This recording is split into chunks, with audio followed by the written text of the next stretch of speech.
ওয়ালাইকুম আরহামতুল্লাহ। সম্মানিত কোয়েল পাখি খামারি ভাই ও বোন, আপনার পাখিকে ঠান্ডার ডোজ করিয়েছেন, ঠান্ডা সেরে গেছে, কিন্তু আপনি কি কখনো এটা মনে করছেন যে আপনার পাখির এমন একটি আপনি ঠান্ডা শেষ হয়ে গেছে বা সারা হয়ে গেছে, সালমোনেলা আপনার পাখির ধরে আছে?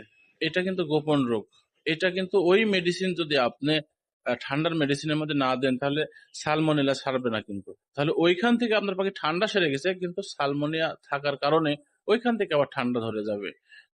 আস্তে আস্তে আস্তে আস্তে পাখি ঠান্ডা ধরে আবার পুনরায় যেমন অবস্থা ছিল তেমন হয়ে যাবে। দ্বিধায় আপনি আপনার পাখিকে ঠান্ডার ডোসের মধ্যে অবশ্যই অ্যানরোফ্লক্সাসিন এই মেডিসিনটি যোগ করবেন, তাহলে সালমোনিয়া সহ ঠান্ডা সহ সব সেরে যাবে। তাহলে একেবারে আপনার পাখি সুস্থ হয়ে গেল।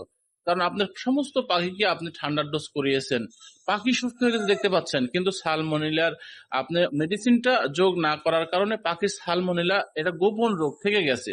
আর এইখান থেকে কিন্তু আস্তে আস্তে হয়ে আবার আবার আপনার পাখির পিছনে যে ঠান্ডাটা ছিল ওই একই পর্যায়ে হয়ে যাবে।